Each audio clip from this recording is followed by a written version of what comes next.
Palingenesis by Simon Harewood.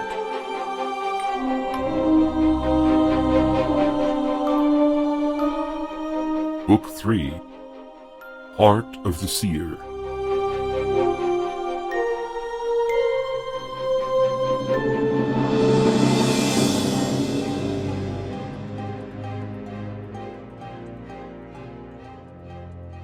Chapter 21, Judgement. Gareth waited for the tearing burn he had felt at Veer's passing. Surely his father would cause no less an echo in his heart when he took his flight. Or was it that he had no feeling left to spare? Why then was his living breath caught so high in his throat, and why did the warm tears flow unbidden from his eyes? Should he not cease to live right then with the one from whom his own life had sprung? The smallest hope started in him as he turned from the trellised bars of the balcony. Perhaps the man had merely fainted. Perchance he was breathing still. He hurried up the passage, wishing, praying with all his might. Through the stores, stumbling over the table in his haste, the image of the still figure would not dim before his frantic eyes. The great door was open, forced some time before, hanging crooked on its heavy hinges. He pressed through the gap breathlessly, searching the dusty floor ahead. He was only vaguely aware that Den had followed him down, and now hesitated in the doorway behind. The low light in the temple diminished even more when he stepped onto the dais. Gareth slowed his pace to avoid stumbling over the rough, scarred stone. There, against the wall, even as the stone fire dimmed, you could see the silent body, triumphant and alone amidst the ashes of the monster's destruction. Not a bone remained of the dragon's carcass, not a tooth or claw. All had dwindled into swirling dust moments after the life had departed, leaving only the strong odor of old death and a cloud of drifting particles to collect in heaps and piles about the slayer. Ineas Argent Menio Dalen. He spoke the words without thinking, commands for illuminating the crystals covering the walls of the temple. Amber, green, purple, and blue light flowed over the dark surface, up into the dome hovering over them. Den stared in awe. Forgetting to be afraid, he stepped into the arena. Rune lay twisted against the wall, unmoving. His face wore a frozen expression, the mouth still agape as if it was about to call out a warning. There was no sign of breathing, no rise and fall of the chest. The grief was suffocating. He gasped with it, the strength sapped from his legs. He was on his knees, a trembling hand reaching for the unmoving shape of his father on the floor. Under his fingers the skin was cold and ashen, lifeless. The eyes, his own, stared at him unseeingly. With all the shadows he had seen, all the secret warnings he had received, he was still utterly unprepared for this moment. This was the end then, he thought. All the days they had shared, the pain and the joy, the long struggle and the ultimate victory, were reduced to this impossible hour of farewell. Strangely, in the glare of the crystals, he saw the face as it used to be, the frown of suspicion, revulsion even, on the deck of a ship, the gasp of pain in rain-soaked Fanvale, the hurtful anger in Munborg, the care and concern in the hovel in the marshes. He remembered the rare smile, the pretended indignation, the unbridled affection, and he knew that a large part of him had died this day and would remain there with the body on the marred floor. Gareth leaned forward and kissed the brow of the silent form that was his father, his friend. His hands trembled as he tried to straighten the twisted circles. He rose to his feet and drew a sleeve across his eyes. Inside him was a great emptiness, throbbing with every agonizing beat of his heart. Den came up to stand beside him. Though the boy said nothing, Gareth was glad not to be alone. From the corner of his eye he glimpsed movement near the entrance. Someone, something, was trying to escape the temple. It was the shadow of a man, slipping through the dark doorway, insubstantial as the floating ashes of his erstwhile form. Impossible. The creature could not have survived. Here he stood in the dust that it had become, Malik the Undying. Revulsion and sick fear rose up in him, quickly to be replaced with reckless anger. The monster had killed the ruin. It was not going to escape. The hooded man, a vile murderer, had to pay for his crime, his multitude of crimes. Gareth drew the blade. There might be power enough to make an ancient bleed. Stay here. He shouted to Den. Watch the bottle. Gripping the blade, he stumbled off after the retreating figure.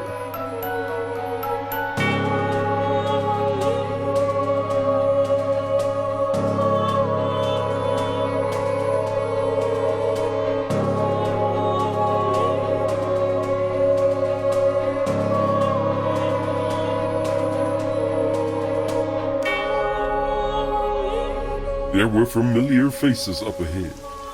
Haldred felt a little shock of recognition turn to sudden joy. Kneeling in the mud over the figure of a child was the former guard captain.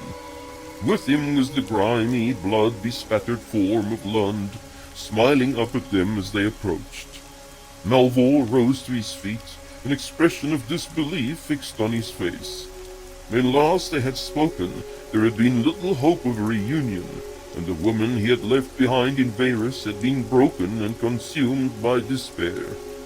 How had she escaped that dark fate to find her way to safety in the north? Captain, Her voice was as before, even if it now carried a hint of amusement. I am glad to see that you have managed to find a way to aid your countrymen. He shook his head in astonishment. I am delighted to see you again, Princess Haldred. It is an hour of miracles. Rinnick! The cry came from Ceridwen, suddenly noticing the still form of the boy on the ground. He will live. Lund reached out a hand to prevent her from kneeling in the mud, but in vain. Her hand stroked back the boy's hair as she checked him for signs of injury. She frowned at the purplish bruise round his left ear. He winced as she touched it, causing her to smile. Yes, I see. She motioned to the men. We must get him inside, out of the rain and dirt. Melvor reached down to help the boy to his feet.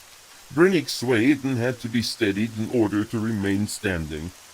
Haldred looked about them at the unbelievable carnage of the field, the hordes of broken bodies as far as she could see. Where in all this chaos would Rune be? Have you seen any sign of Lord Rune? Melvor looked at Lund. They shook their heads in unison. He was with the Aran host. Ventured the latter. He stood against the great beast and fell, close to where Lord Kael was overcome. Haldred's breath caught in her throat. Is he dead? I cannot tell. Lund pointed westwards towards a huddled group. Over there, he will be with the group of Viron tending Lord Kael. Ceridwen caught the agonized look on her face and said, Come, we will go and see. She took the lead, steering Lund and Haldred towards the kneeling forms. Melvor and the reeling Brennick came behind.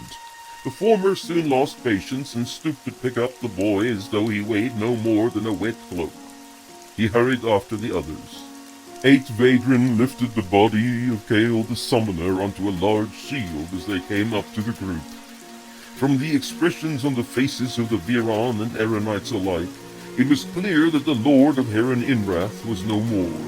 Annick and Beor stood with bowed heads. Byrand and Garrelane, together with Ranald and Edrain, looked on gravely, the rain pattering on their armor and helms. There was no sign of Rune. Janos came over to stand with the new arrivals, while the shield was lifted to shoulder height and started its slow journey towards the city gates. Haldred plucked up the courage to address him. Where is Lord Rune? Janos looked at the woman, his face a solemn frown. He went after the wounded beast into Belruth to finish it. Haldred stared at him, then glanced at the distant city walls. Alone? Annick stepped closer. There is no one who can face this monster. Not with Lord Kale and the seer both. He looked away with downcast eyes. Lord Fear, he has fallen also. Ceridwen's voice trembled as she spoke. Janos nodded sadly. The horrible power of Horin Indranog was greater than anyone could have guessed. He had no fewer than 13 dragons at his command, with himself the lord of all such perversions. The strength of Imran and Vale no more than wounded him. It was the blow from a rune that forced him to abandon his shape. He fled towards the city for refuge. It is likely that he shifted again in there. Should you not follow? Aldred asked in dismay. What if this monster should overcome him? All the eyes turned to her. Janos spoke for them all. If he cannot slay it, there is nothing anyone here can do. Ceridwen pulled on her sleeve, turning her aside. The urgent whisper reached her above the hissing of the rain. The watchtower. Gareth will know. Can you reach him? The girl shook her head. I fear he is in terrible distress. She appeared perturbed and doubtful. Aldred felt the panic closing in on her. We must hurry. Two women turned away from the silent group and set off hurriedly for the King's Gate. After a few moments, the rest followed at a more leisurely pace.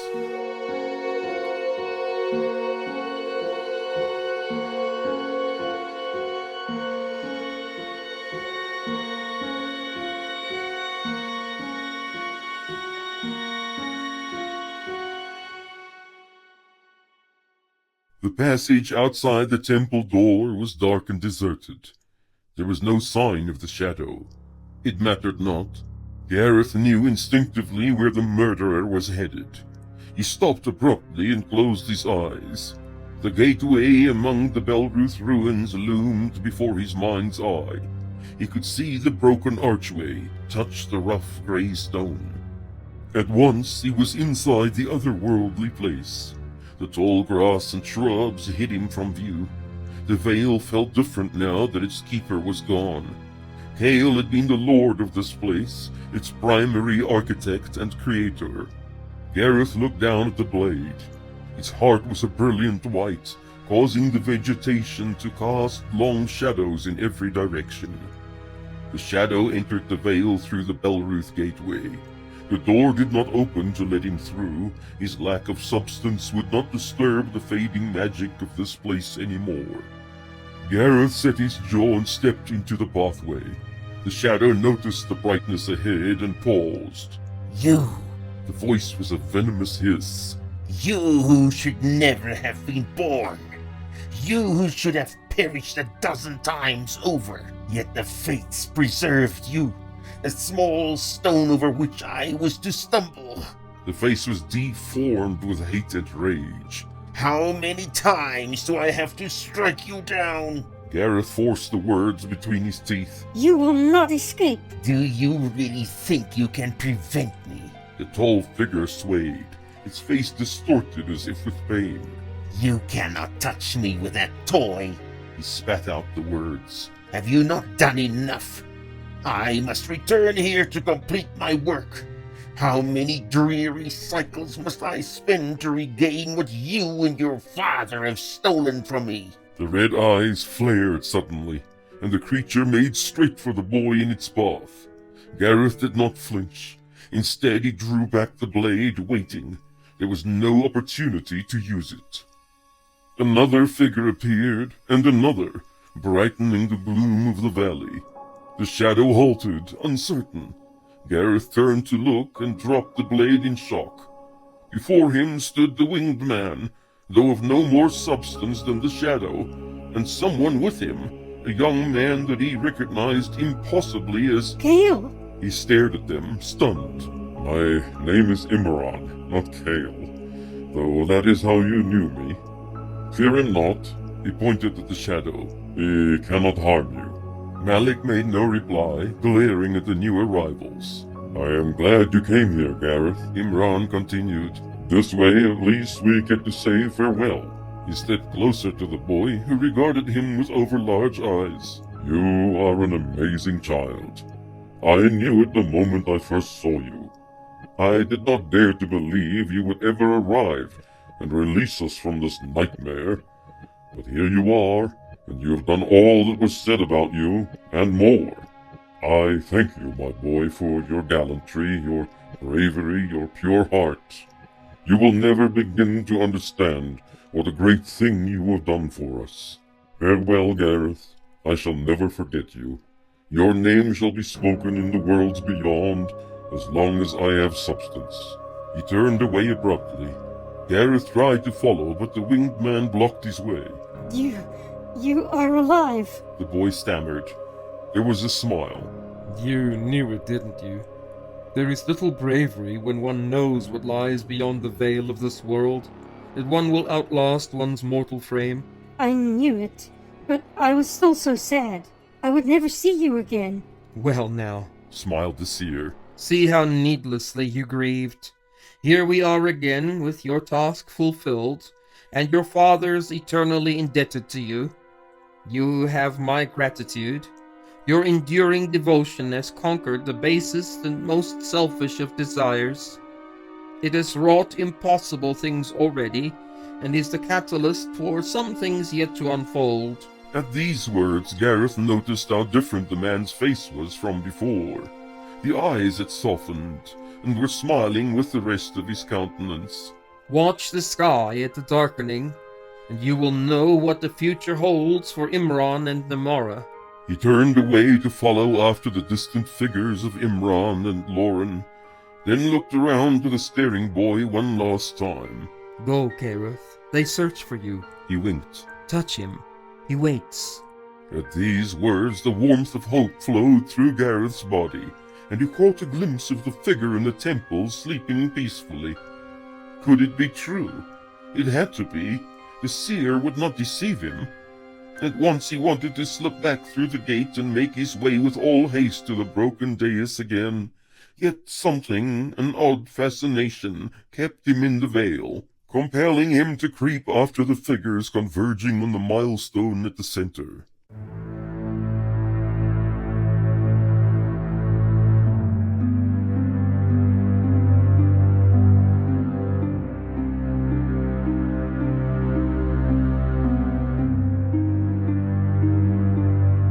There were Vadran watchers on the walls now, and in the towers of Belruth.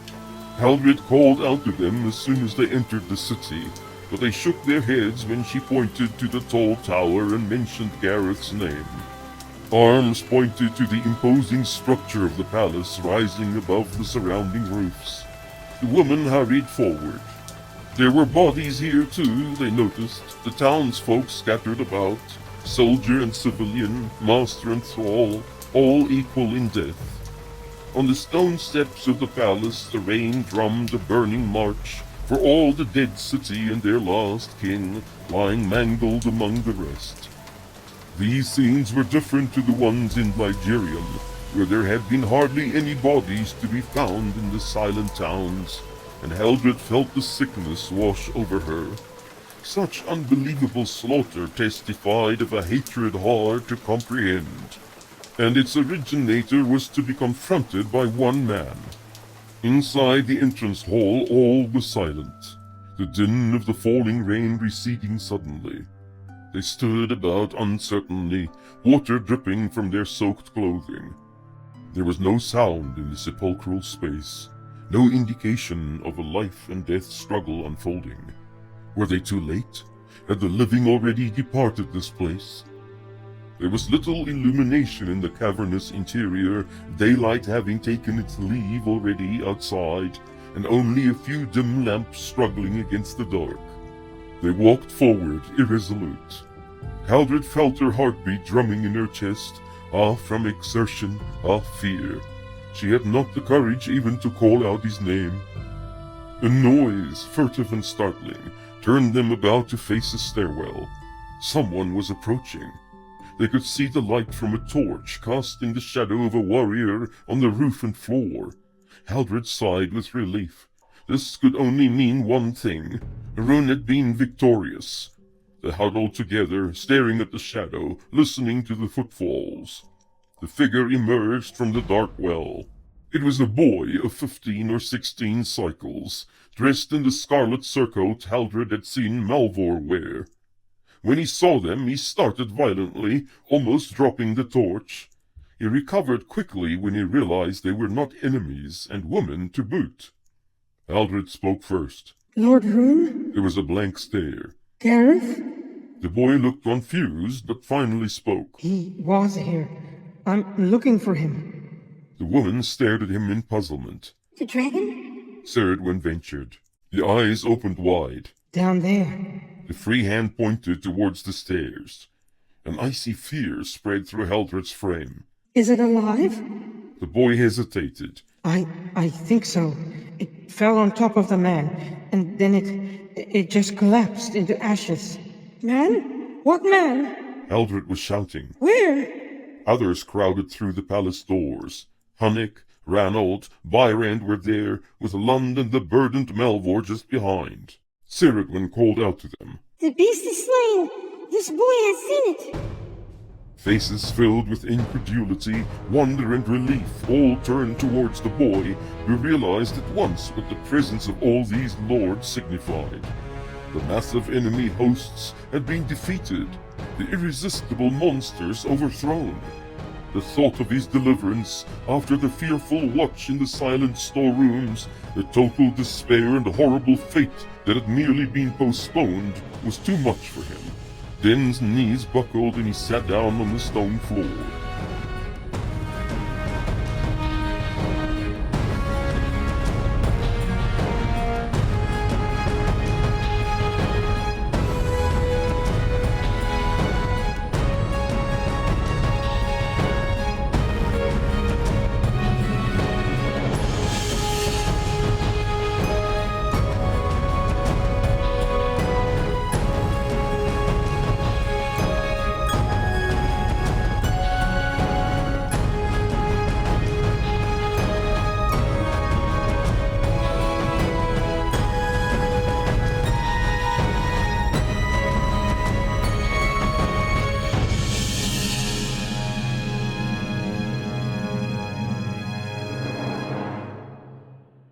There were 5 figures around the marker, wan and spectral, like images in a dream. From a distance, Gareth recognized 4 of them, and guessed at the identity of the other. Here were the actors in the great drama finally assembled. Imran the warrior, Namara his chosen companion, Lauren the shadow, and the sons of their bitter contention, Vale and Turin. Another figure approached from the Belruth gate, familiar and alive, garbed in the old man's skin he now wore in Myril. Janos of Lavinium joined the spectres round the stone, nodding silently to each in turn. His face was set in a wry, almost painful expression. The shadow spoke first, almost nervously. This is not a judgment. We will depart this place together. There are no victors or vanquished this time. Imran shook his head. I have already called for a judgment. We will face our crimes here and now. A flicker of uneasiness appeared on Lauren's face, quickly suppressed. You seem sure of yourself, summoner. Take care. It may well be your final hour. The powerful figure of the warrior shimmered slightly as he produced a small scroll from the folds of his tunic. He unrolled it deliberately and read the contents in a loud voice. I accuse you, as I have done before, of invading my home and corrupting the one I had chosen as reward. Your action was willful and calculated, and constitutes rebellion. The disembodied sound of Lauren's voice rose, screaming, like a high wind whistling through the dead wood of the forest. She was an object to you, a trinket to be collected in your grand march. You did not love her, you owned her, like your armor and your steed. That's why you could cast her out so easily. She was nothing more than a possession. Imran waited for the railing accusation to cease. He replied in softer tones, though still forcefully. No, I cast her out for spite, because her betrayal hurt me, and not just my pride. I did care for her, or I would have crushed her there and then. Yet I let her live, even as an exile. her pleas and tears seemingly a just recompense for the anguish she had caused me. Namara looked on in seeming indifference, but these words caused her to look sharply at her former lord. There could be no doubt that each phrase was uttered sincerely. Imran continued, Do you repent of your actions? Are you willing to make restitution? Will you submit to just punishment? The reply was a venomous hiss. I will not repent of it. I will not beg your forgiveness when it was your own stupidity and weakness that robbed you of your precious reward. Have you learned nothing? Have you not witnessed my power? You are a slave and a fool. My deeds in this world has proved my worth. I am no longer a thrall, but an equal. Then, by your deeds you will be judged. Your jealousy, your cruelty, your spite, your perversity, by annihilation. The shadow flinched away from the others as if he had been struck. He stared at each in turn suspiciously. All the eyes gazed back at him without emotion. Their passivity inflamed him even further. I have a right. One dissenting vote. Who will stand with you now, fallen one? You have stooped to the level of a fiend to increase your power as a god. Consumer of your own, your ambition has sealed your fate. Namara, she knows your corruption, Imran. She will cost her. No, I will not. The voice was dry and brittle, a whisper on the wind, drawn from the disembodied throat of the former queen of Tiralan. I stand in this place as a witness, not to defend you. You... Lauren raised an impotent hand as if to strike her. Would you crawl now from your lowly station to stand against your master and strike at him like the scorpion? Was it not this hand that raised you from despair and servility? She looked at him in disgust, finally able to portray her true feelings, now that the threat of his violence was irrelevant. I owe you nothing. Your claims as my master I reject and scorn. Your threats I hear not. Lauren leaned forward, smiling. Dare you speak to me like that? You were alive only by my leave. All your precious vengeance would be paid for by my sacrifices. Your treachery is well known, dear Namara. Your name is faithless and fickle, a strumpet among the host. And now you have nothing, not even that body you traded for my favor. My body was destroyed in your marshland. The fire damp had seeped into every corner of your city. When the Viron came from your cursed forest, your slaves let the monster go to save us. Instead it attacked. Lakeside was torn stone from stone. That was your work, your legacy. The shadow stared at her, speechless for once, as she continued. But I died long before I came to Myril. Long before, when I could no longer be who I am. You never wanted me. I was but a part of your devices. And I still would be, were it not that your spell is broken. You took advantage of me for your own petty jealousy. You used me for your small spite, not caring that I would be destroyed in the process. All for your jealous heart to exult in the shame and sorrow of your betters. Enough! Lauren turned away from her. I am not the only one to bear guilt. You are tarnished and useless to me now. He whirled back to face the group again. A wicked smile appeared on his face. I have one here who will certainly remain true. He turned to the young man between Vale and Janos. My son, cast your vote in my favor. Let us be rid of these bickerings and accusations. Come, there is much for us to do before we return to this place. Victory will not elude us again. The young man did not move. Something of the disgust displayed by his mother brought a slight change to his marble features. In the face of his silence, the shadow became perturbed, disorientated. His voice was urgent, compelling. It was your own fault. I showed you everything I knew. You were too eager, too impatient. I cannot be blamed for your condition. You ought to be grateful that I did not destroy you. You owe me this vote. You owe me. The voice rose insanely, finally drawing a reaction from the silent figure. Turin folded his arms and turned his back on the screaming pleas of the one who had condemned him to a twisted existence far lower than the beasts, a sacrifice to his father's insatiable ambition. Lauren trembled with humiliation and rage. He looked at Janos and instantly changed his expression. You are a just man, Janos. You well know there is guilt on all sides here. There is a conspiracy, Janos, to heap blame on my head alone. You will not let that happen, will you? I did not kill you, though it was in my power. It is only fair that you return the favor this one time. Janos barely managed to keep his anger in check. His reply was icy. You did worse than to kill me.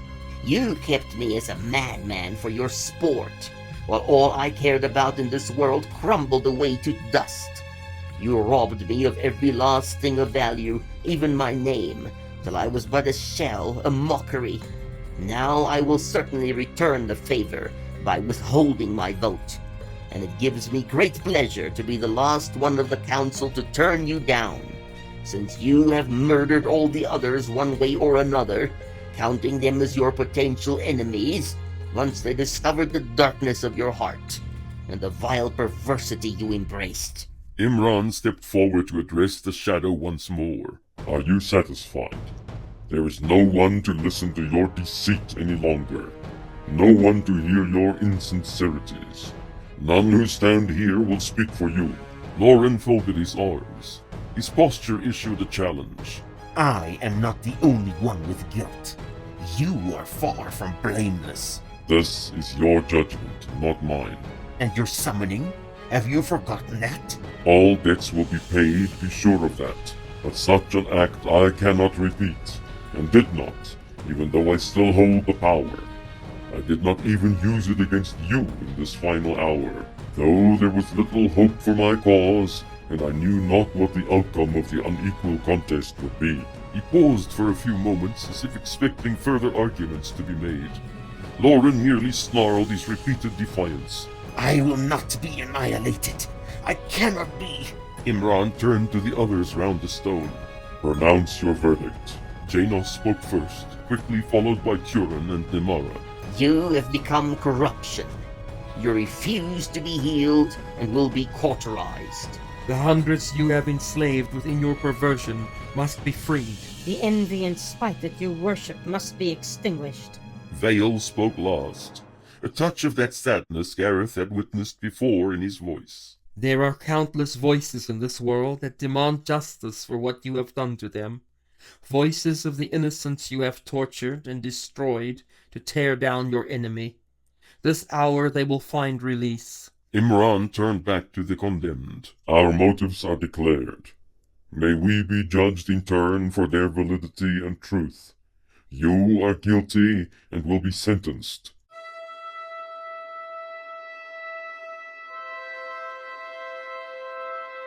A scream filled the grey space, at once terrible and pathetic, a voice of hate-filled rage, impotent and futile. Say your piece and be damned. I reject your judgment. I defy your impotent masters. Imran raised the open scroll again and read it slowly. You have been judged, Malik the Undying, Orin the Consumer, Lauren, former shadow of the Third Legion, by your own thoughts and actions. You have committed crimes against your own flesh and issue, and overstepped the laws of life and perpetuity. The scroll shook a little, and he raised his other hand to steady it. You remain unrepentant in motive and desire. Thus, the original crime of deceit and injury remains also. This is the will of truth and justice whom you have defied. The sentence forthwith. The blemishes your actions have caused will be erased through annihilation. He lowered the scroll. All the witnesses stood in silence, watching the condemned. The cry was repeated, though fading into despair, and the spectre that was Malik the Undying fled down the pathway to the distant door of Taralan. He had barely gone 10 paces when his form was arrested in midair. Amber light of blinding intensity streaked through the gloom among the trees, enveloping all in its glare.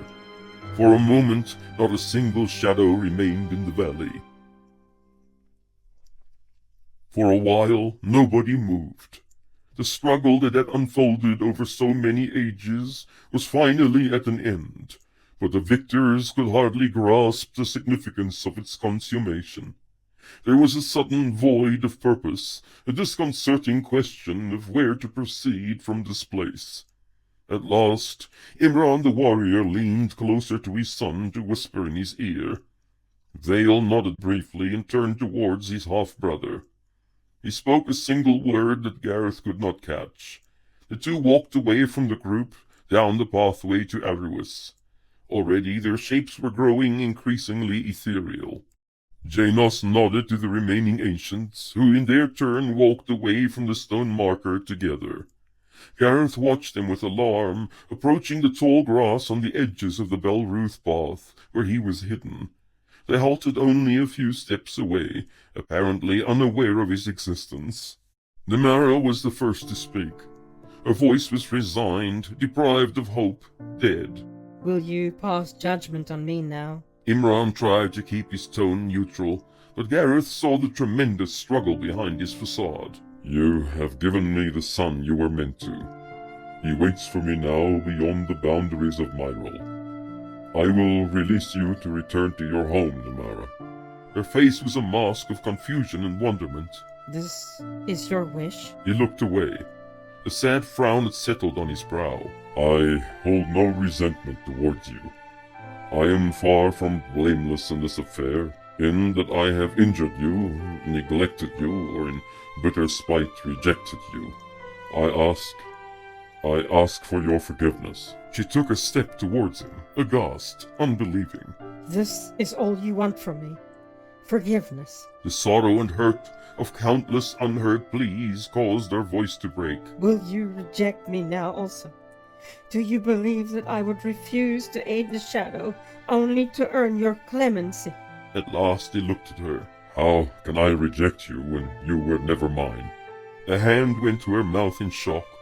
Her head slowly moved from side to side. I was yours when you first chose me from among my people. I was yours when first you brought me to your home. I was yours when long empty evenings passed into nights without comfort, and my soul felt shriveled and barren with longing. There were tears now, and her insubstantial frame shuddered with repressed grief. I was yours even when in shame and guilt I hurried to conceive your son. In the long exile from your side, also here in Myril, every foolish, spiteful action had as its ultimate goal to tear through my disgrace and your vengeance, just to be yours again. Slowly she sagged down onto her knees. Her whisper echoed in the lifeless valley. Your guilt is small compared to mine. I have betrayed you, actively worked for your downfall, suppressed my love for our son in favor of that of the deceiver. Know that I have regretted every look, every thought, every shameful deed, and here, this day, disembodied and broken, desire absolution for my crimes. Long moments passed in silence. Namara covered her face with her hands. The eyes of the warrior gazed sightlessly at the treetops. Gareth found himself holding his breath in anticipation. In his heart he was pleading with the man, begging him to see the truth in front of him, and not be distrustful and cynical as the long cycles of betrayal had conditioned him to be. He wanted to tell the kneeling queen not to grow faint, not to falter, for the unveiling of her heart would not be refused, could not be refused. As if in answer to this thought, Namara lowered her hands and lifted her tear-stained face to Imran, staring up at him. He noticed the change and looked down involuntarily. Her voice reached out one last time. I have been yours since the day you chose me. If you will have me still after this long, dark dream, I will be yours again. The young ancient opened his mouth to speak, but there was no discernible sound. The lines round his eyes changed, smoothing the etched contours of pain. He reached out a hand, his fingers touched her cheek. Then, as the yearning for the first breath at birth, came his voice. The garden awaits our return.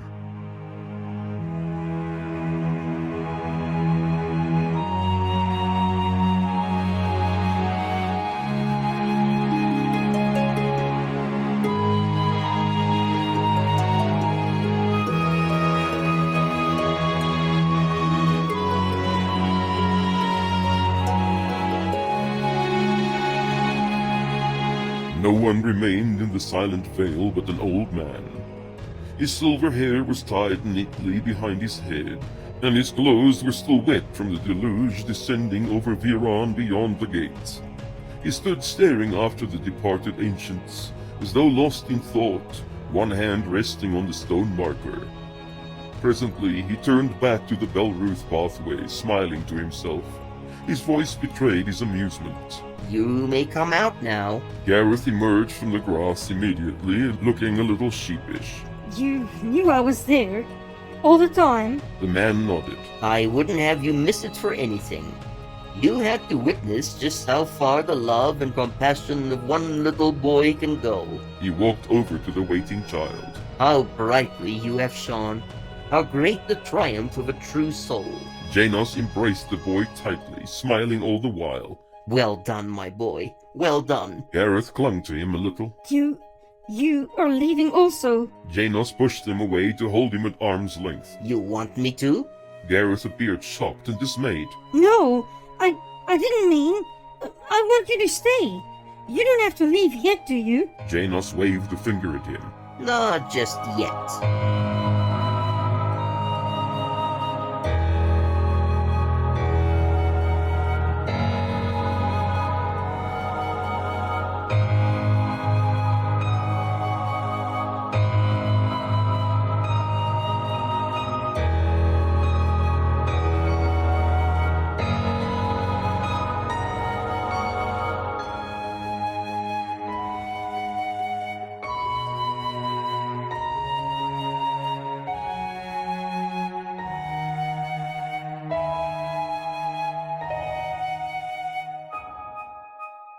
Brilliant light flooded the vaulted dome of the temple. Numberless crystals of varied hue covered the walls in patterns and mosaics of ancient meaning. The onlookers stared in awe at the scenes depicted there, episodes from the legend of Imran and Pelia, the lonely garden with its lurking shadow, the birth of the half-brothers, the exile, the pursuit, all the way to a final confrontation between the god of battles and the great deceiver. Only after taking in the magnificence of the scene did they notice the wreckage and debris round the dais, the white ash piled ankle-deep over the broken stone floor, the motionless figure of a man lying on his back with a blade clutched to his chest. Then looked around to the great lords, the two women, the warriors from several nations filling the place. Not a whisper was heard as they crowded in. Aldred could not look away from the lifeless body, her own frame moving forward as in a dream. How could it be that she had such depth of feeling for a man she had in reality only met a few times? He was from another race, a hunted, tainted criminal, who meant more to her in his disgrace than all the resplendent lords and painted ladies of her home. The brightness blurred before her eyes, the cavernous room tilted. Hunnick was by her side, supporting her, and Ceridwen, that sweet girl from the distant south. Ranald had halted with the rest. At their feet lay Rune Seth Albarad, erstwhile Prince of Nuria. Then stepped forward by himself and turned to face the gathering. He's dead. He stammered, the voice suddenly loud in the silence. Hunnick released Haldred's arm and stepped closer. And the dragon? A shaking hand pointed to the piles of ash strewn all over the dais. It fell apart. Just dissolved. Hunnick sighed with relief. It is done then. He looked back at Bior and the rest, smiling sadly. The exile has completed this impossible task. Lord Kael was right. He was the heir of Fenwith after all. Ranald spoke up. We shall honor him in death who had little honor from men in life, for he has rid us of an evil most perverse and powerful. His name shall be revered on all the shores of the inland sea, and be remembered by the generations to come.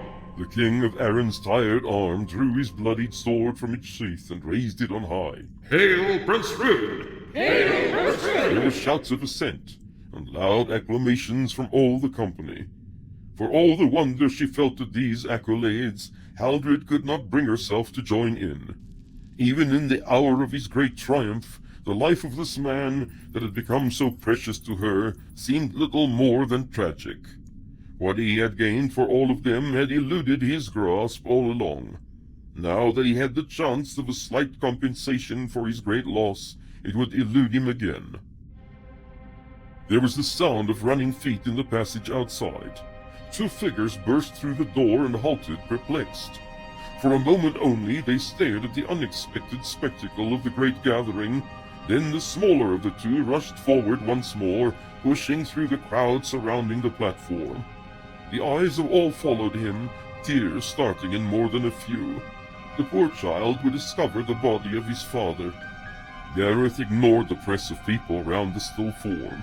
He knelt down in the dust, placed his hand on the man's chest, and turned back to Hunnick and the rest. Why are you leaving Milo?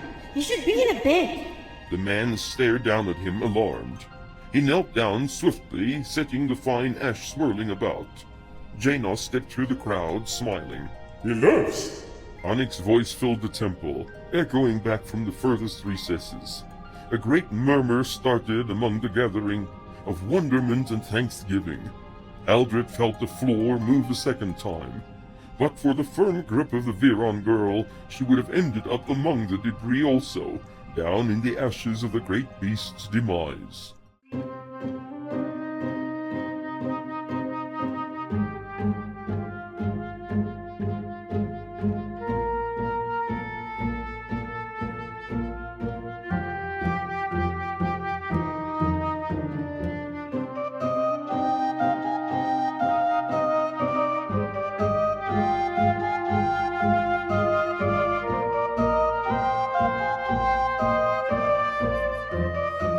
The heavy downpour continued unabated into the night, dancing its way through the scores of weary men still combing the battlefield for survivors, sifting down over the blackened structure of the town, turning the trampled fields into mire.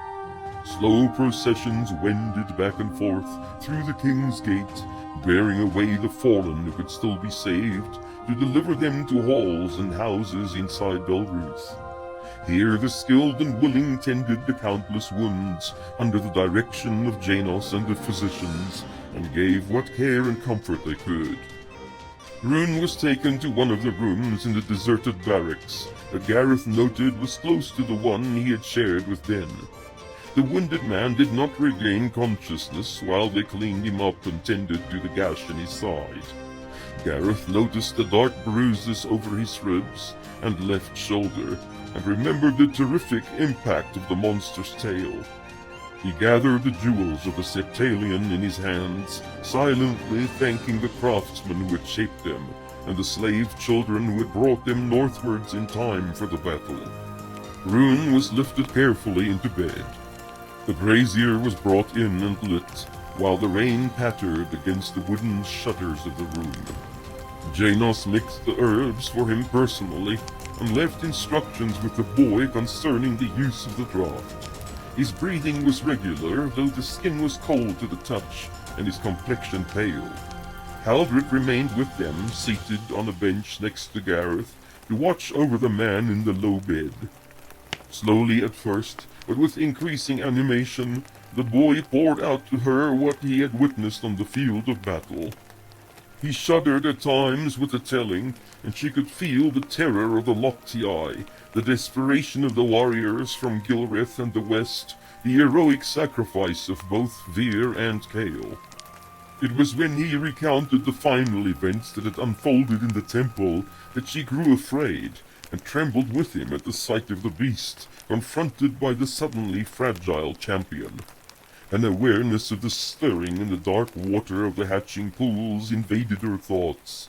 But here was something more, a threat to the soul as well as the body.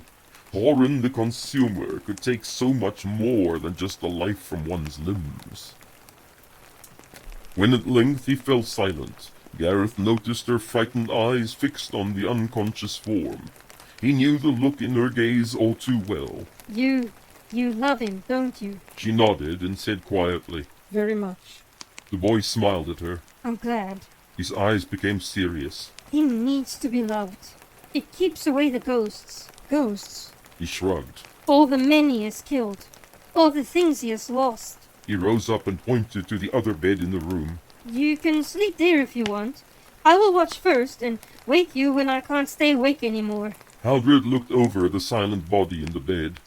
It was sensible what the boy suggested, though she had not the inclination to sleep. He ought to be much more fatigued than she after the many grueling events he had experienced this day. Perhaps it was best that he watched first. He would certainly tire ere long. More to oblige him than out of need, she pulled off her muddied shoes and sat down on the bed.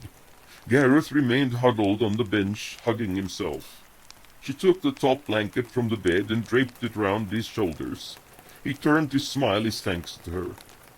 It was not long before the regular breathing from her cot told the boy that Haldred was asleep. He rose up slowly from the bench and seated himself next to Rune on the bed. Carefully, he reached out a hand to touch the pale brow, his fingers lingering on the dark hair. He leaned closer and spoke in a low whisper. You can come back now. The dragon is dead. The blade has killed it. You do not have to die anymore. He fought against the sudden pressure of tears with irritation. The dreams did not say you have to die. They did not. He pulled back the covers and searched for the man's hand. Did he imagine it, or was it no longer as cold as before? Gareth gripped it tightly, willing him to open his eyes. Come back to me. I do not want to stay here if you are gone. Come back. Rune felt the warm glow of a rhyme song fire in the hearth. The amber haze parted before him, and he floated to the surface of the deep well in which he languished. Even structuring his thoughts seemed painful effort, compared to the comforting silence of that nowhere place. Yet something compelled him back to the hurt and fear from which he had retreated. Before he opened his eyes, he was aware of another's presence close by. Athera? Someone squeezed his hand. No, it's just me. Whispered a voice. He tried to sit up, but the dark room tilted crazily. Where am I? Who is just me? Gareth laughed softly. It is I, Gareth Seth Rune, and you are in Belruth. Rune gave a violent start. The dragon? Dead. What happened? Did you not hear a thing I said? Rune wanted to smile at the boy's indignant tone, despite the throbbing in his temples. No, not a word. You'll have to say it all again. Gareth pretended to sigh. You killed it. Malak the Destroyer, with the Blade of Fenwith. He frowned a little. Though now it ought to be called the Blade of Rune. The man grimaced. I remember. Something quenched its fire. I struck it. He stared at the boy in wonder. I did not expect to wake up here. Gareth drew in his breath sharply. He forgot to whisper. I was so sure you were dead. But now you are back. We will take good care of you. There will be no more monsters for you to kill. Rune laughed painfully. Glad to hear it. I'm so thirsty. Do you have water close by? Yes, plenty. But first you have to take this. The boy reached for a cup perched on the windowsill. Janos left you something tasty. Again? Rune made a face. I'm beginning to dislike this art of yours. If this is the reward for using it. Gareth handed him the cup, smiling. Art of mine? After the day I am the student and you are the master. Haldred woke to the sound of low voices. She opened her eyes and watched the two play their game of physician and patient. The man was obviously in distress, but loath to doze off again for fear of robbing the child of his glowing contentment. He was not even aware of it, she realized. The depth of his affection demanded this inconvenience and small sacrifice. The boy, for his part, was hanging on every whispered word, gauging every small gesture. She smiled to watch them. What a pair they made. Yet their overly cautious actions contained an easy familiarity that was perfectly natural, a union of kindred spirits. She waited till the man had settled down once more, and the boy had moved the cloak stand in front of the brazier to shield him from the light. When she was sure Rune was sleeping peacefully, she rose up briefly to settle the worn-out boy in his blanket quietly at the man's feet. Gareth was asleep almost before his head touched his arm. The morning was still grey and dismal, though the rain had retreated. In the courtyard before the palace, several funeral pyres had been prepared for burning. Tired forms stood about for this first of many ceremonies marking the end of the great battle. On the tall central pyre, the bodies of Cale and Vir had been placed together. Ranald and the Aran nobles stood in attendance, as did the leaders from Viron and the Hand. From his window, Rune looked down on the proceedings. He was wrapped in a blanket and supported on both sides by Gareth and Heldred. Though still pale and in pain, his eyes were free from fever and the confusion of the night before. Byrand stepped forward with a torch flaring in his hand. Two minstrels on a makeshift platform raised their voices in succession, the first recounting the valiant struggle of the seer against the Locked Eye, the second repeating the tragic tale of Cale the Summoner, with its end on the field of Belruth. The words the ancient had spoken to Byrand were repeated also for all to hear, as well as the reply the Count had made. All the while the amber tongues multiplied, growing in strength, till they roared louder than the words of men, as if in confirmation of the claims of these mortals. Gareth looked on from the window, seeing again the youthful, transformed countenance of the old man of Erin Inrath, the carefree smile of Vale among the trees. Without that farewell, how unbearable would the sadness of this parting be! They had returned from whence they came, to be again what they were meant to be. For a few fleeting moments, the dancing flames congealed into an image. Riot peered from the fire, his Viron eyes smiling at Gareth. He was free, the boy realized, free from Malik's enslavement, free from the curse inherited from his parents. It was not a dream as before, though, but rather a fanciful thought, an image conjured from his own mind. Yet he was convinced that somewhere beyond the Vale of Myril his brother waited, smiling and happy. "What a fool you are," he told himself. "It is your guilt that makes you wish for such an outcome." He blinked away the tears and concentrated on the happenings below. Rune stared at the flames with unseeing eyes. The old world of his hatred and bitter strife had disappeared. Here he stood in the city that had cast him out, the jeering and disgust of those days nothing but a haunting memory. Of all those that had played their part in his exile, very few remained. Fengor was gone, Talon and his questers, Athira. Byrand alone, with his son Garelane, stood in the courtyard, a witness of those great wrongs. He had won back the respect and admiration of men, now that it no longer mattered to him. A broken man, Vir had said, made whole again. Heldred felt the body of this wounded man lean against her for support. She realized suddenly how much she was in need of the same, how much this man's requirement of her care prompted a new purpose from among the ashes of her former life. Where would she go with her little son, now that her home, her people, were no more? She would follow this one wherever he went, sharing his joys and sorrows, in some small measure making up for the loss of what should have been his and hers. One by one the other pyres were lit, sending the bodies of the fallen warriors back to the elements from whence they had come. Even outside the city walls, among the shells of the cottages and structures of the town, flames rose up to consume the dead, friend and foe alike. The town itself was consumed, its dead shells torn down for fuel.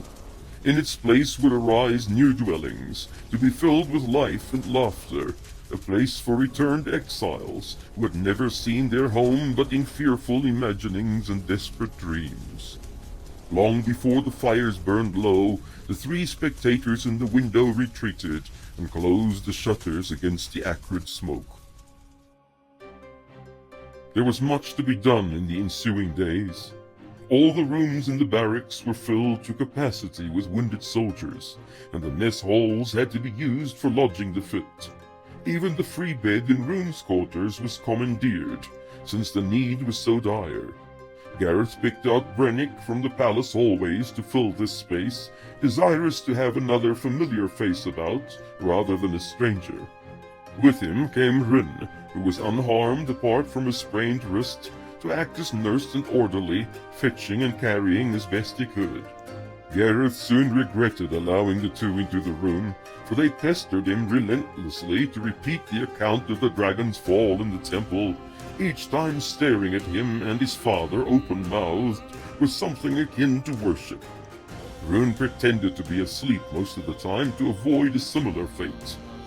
At least the boys held him in such awe that they babbled together in low whispers for fear of disturbing him.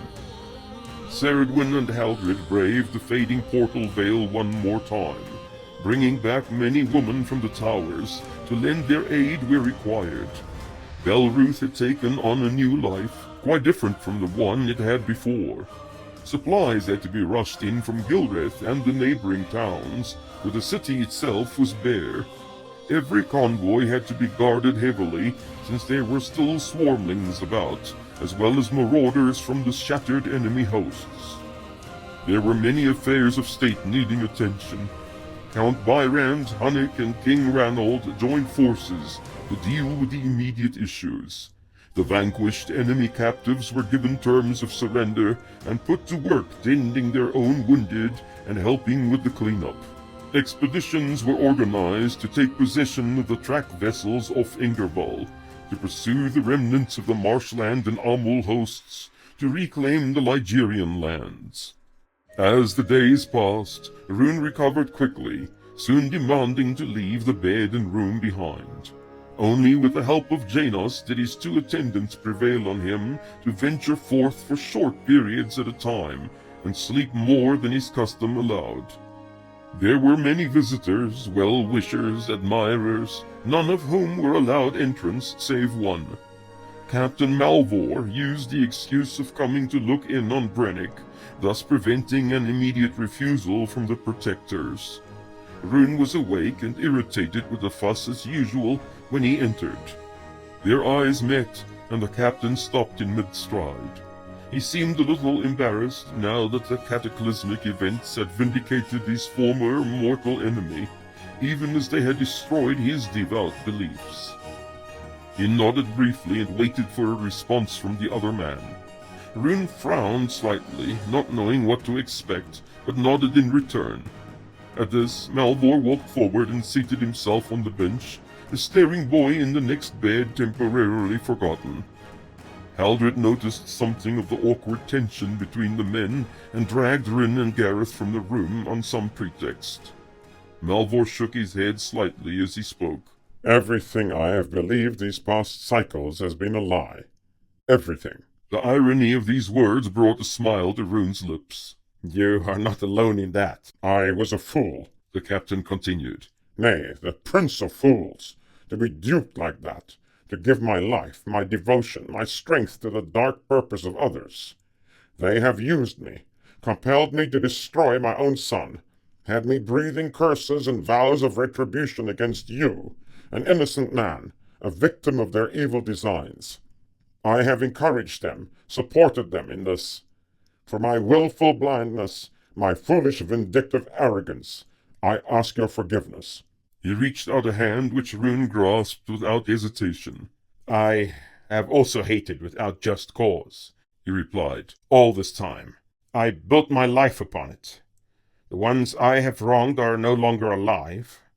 With so much guilt on my part, it is a little thing to forget the words you spoke in ignorance. Malvor nodded gratefully as he rose to his feet. I thank you. That is most generous. I regret the walls that have kept us apart all this time. If there is any way in which I could repay the debt, you need but mention it. No, there is no debt, Malvor. If I dare hold it to your account, I will lose myself in regret, for who will absolve me? Let me forget this in the hope that my crimes may be forgotten also. A smile appeared on Melvor's face. As you wish it, Prince Rune. He turned away, pretending to notice the wide-eyed boy in the next bed for the first time. Ah, here we have the hero who would slay the tour champions. He leaned closer, gazing at Brannick's face. He grimaced at the purplish bruises and swelling below the ear. Improved a little, I see. Are you able to eat with that? Brannick nodded, a little embarrassed. It's nothing. Doesn't even prevent him from talking, murmured Rune. Is on the mend, then, said Melvor, winking at the boy. No doubt, replied the voice behind him. Haldred and the other two entered again as the captain took his leave. She smiled and greeted him warmly, giving no sign that the three of them had shamelessly listened to the conversation at the door. He smiled in return and gripped Gareth's arm in passing, pulling the boy outside into the passage with him as he left the room. They looked at each other for a moment before he spoke. Gareth, I never thought to see you again. Now that I do, there is something I want to say to you that has haunted me these many seasons since last we spoke. Captain Melvor. The boy smiled a little shyly. You are permitted to say anything you want. The man stared at him, a sad frown on his brow. Then I will say this. I repent of the things to which I subjected you, the insults, the arrogance, the humiliation. I was wrong all these long cycles. I should have questioned like you did, but I lacked the courage. I regret the things I said to you. I ask your pardon. He held out his hand. Gareth had flushed crimson with embarrassment, but he took the proffered hand and shook it warmly. I know this. You were angry with me because of Gareth, because of what they did to him. He smiled. I do not think you are a bad man. I never did, though I thought you hated me. Melvor shook his head. I was afraid of you, afraid of what it would mean if you were right to resist them. He stepped forward and pulled the boy into an embrace. His voice trembled as he spoke. I thought they had killed you. I saw the broken body returning from the hills. I am so glad you are alive still, Gareth. Forgive me. Gareth could only nod a reply in amazement. He had been right about the captain. His instincts had confirmed it even as his reasoning had convinced him of the other's animosity. Melvor cared about him, always had. Another cloud had departed.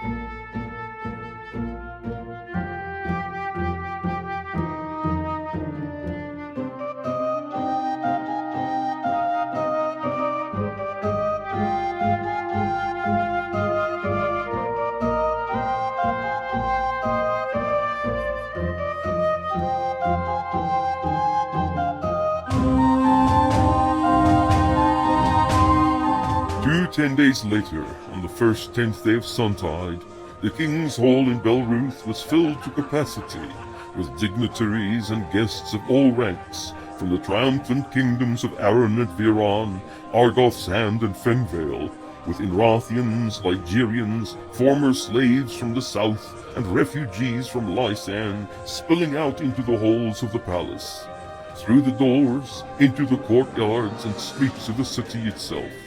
Tables groaned under all manner of festive decoration and edible delight, the aroma of which filled the air to mingle with the hubbub of excited conversation in many dialects and flavors.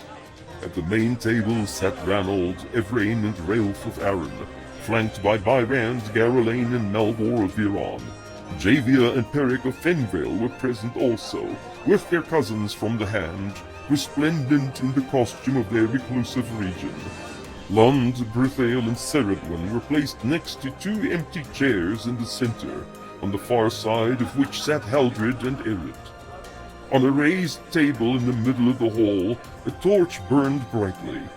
Round its base were wreaths of Genesis flowers and woven boughs of green. On a small wooden stand stood the blade of Fenwith and Peric's bow side by side. Trumpets sounded, bringing the great assembly to a standstill. Silence descended in the wake of the clear ringing tones.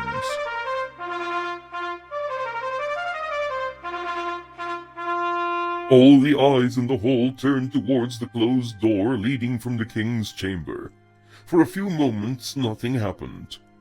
In the semi-dark of the passage behind it, Rune gripped Gareth's shoulders and tried to force the resisting boy towards the doorway. He was still weak from his ordeal, however, and Gareth would not allow himself to be dragged through to the hall. He held onto a column of stone and refused to budge. At last the man released him in exasperation. Why do you have to be so stubborn? The boy regarded him accusingly. I am not going through that door till you tell me what is going on. Why are you so secretive? Don't you trust me? Rune sighed. No, not when you keep secrets. You look as if you were about to enjoy a huge jest at my expense. Rune slowly shook his head, hiding the quick smile. The whole kingdom is waiting for you. I don't care. Why are they waiting? And all your many friends and admirers from elsewhere. You are mocking me. Never. He suddenly became serious. If you must know, it is a feast in your honor, an excuse to drink and be merry. Would you deprive all this great host? I do not enjoy feasts. You will enjoy this one. He placed a hand on the boy's shoulder. I remembered what you said about spending your naming day in the dungeon of Lakeside.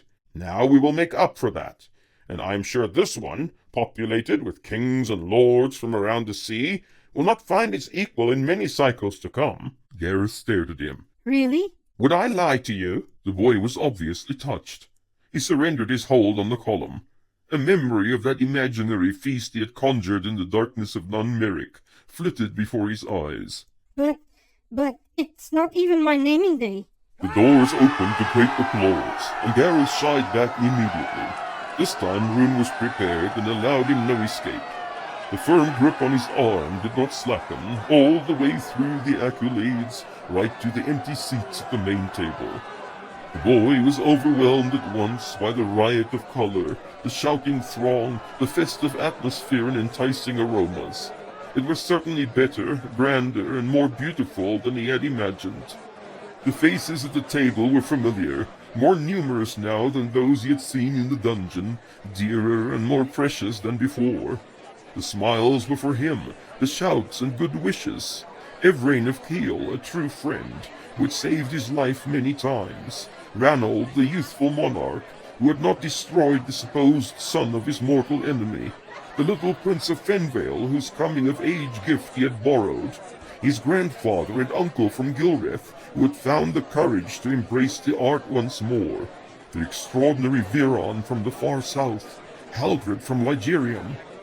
They were happy now, all these who had suffered so much, here at this time. They rejoiced with him at the passing of their grief and the defeat of the shadow.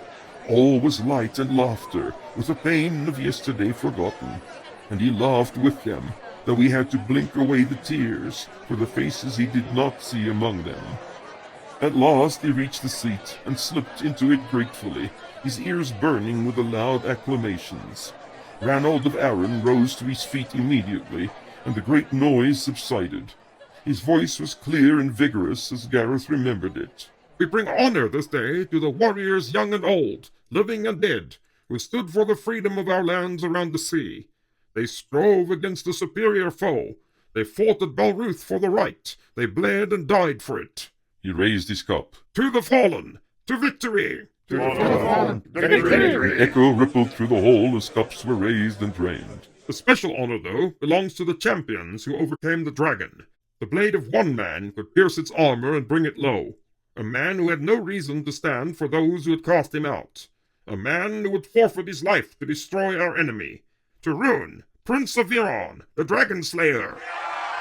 A roar passed through the hall as his words were echoed. Outside, the cheering spilled into the streets. Rune looked down at his fingers, ignoring the quick nudge from Gareth. Ranald was not quite through yet. He raised his cup one more time. Even our mighty champion could not achieve this great deed without the timely help of one other. We have heard from Din how the beast was actually slain. A young boy, whom we honor today, at the peril of his life, wounded the beast to give his father the opportunity he needed. And since I have seen the monster for myself, I know there is no exaggeration in the telling. Cups were raised all around. To Gareth, to whom we owe our lives and liberty. To Gareth! The voices shouted eagerly, rising to the rafters. This time the boy flushed scarlet and looked down at his hands. Rune could not resist returning the nudge of earlier. Music followed the king's speech as a troop of minstrels and tumblers from Arryn entered the hall. Servants scurried back and forth to fill the empty cups, and the scullions entered from the kitchen with the first of the roasted fare, prepared since early that morning. Ranald came over to them before sitting down.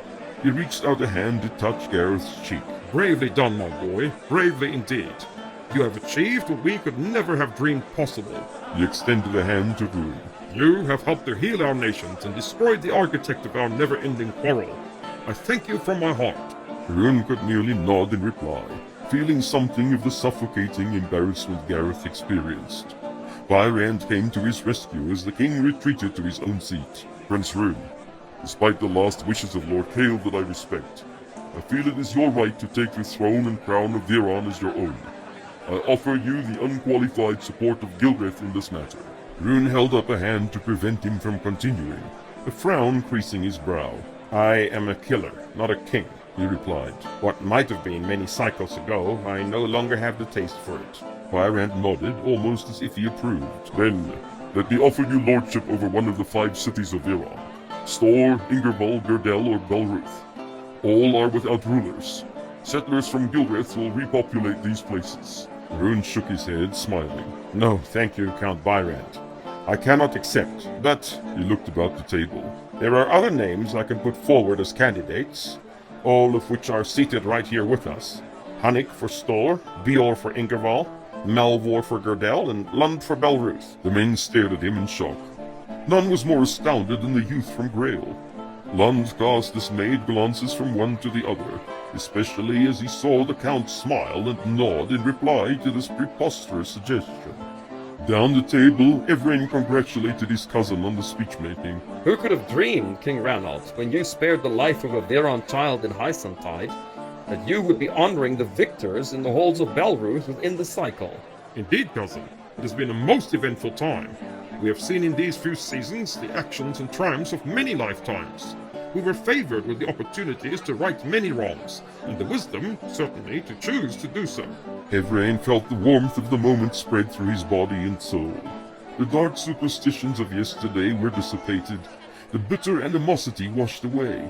He looked about him at the great diversity of faces around the table, peoples he had never seen before, smiling, laughing, and feasting together. This was the power of that strange boy, he thought, the ability to knit together the good in all that surrounded him. Next to him, the bearded captain of Arryn lifted another cup of Viron ale to his lips. Even Raelf's customary frown had retreated for the occasion. He winked heavily at Evrain. Well, Captain, in hindsight, our decisions seem truly inspired now. Where would we have been without that little whelp, eh? He leaned in conspiratorially. I, for one, will be most relieved to be back in Arryn and away from these sorcerers. Though I have to agree with what you once said. In facing wizards and the like, it is wise to have a good one on your side.